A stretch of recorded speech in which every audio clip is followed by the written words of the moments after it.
Paano baguhin ang wika ng Interactive Brokers? Una, mula sa website, napakasimple lang. Pumunta ka sa itaas na kanan kung saan makikita ang icon ng user. Dito lalabas ang wika. Naka-Ingles ito pero pwede mong palitan sa ibang wika na nandito. Halimbawa, palitan natin sa Espanyol at automatikong magbabago ito at ang interface ay magiging Espanyol. Pero kapag nireload mo ang pahina o pumasok muli gamit ang bagong browser, babalik ito sa Ingles o default na wika. Kailangan mong bumalik at palitan ulit.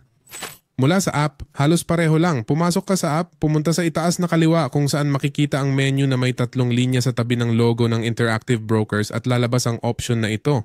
Dito ka direktang pupunta sa 2 engranahe. Sa seksyon na ito na tinatawag na configuration, pindutin mo lang ito na siyang unang option at pagkatapos ay pindutin mo ang icon na parang mundo na may nakasulat na lokasyon at doon lalabas ang wika. Kaya pindutin mo ito ng isang beses at pagkatapos ay lalabas ang configuration ng wika na siyang unang option na makikita mo. Kaya pindutin mo ito at dito lalabas ang configuration sa loob ng iyong telepono na naka-assign sa application ng Interactive Brokers at dito lalabas ang wikang Ingles. Pindutin mo ito at halimbawa sa aking kaso ay babaguhin ko ito sa Espanyol.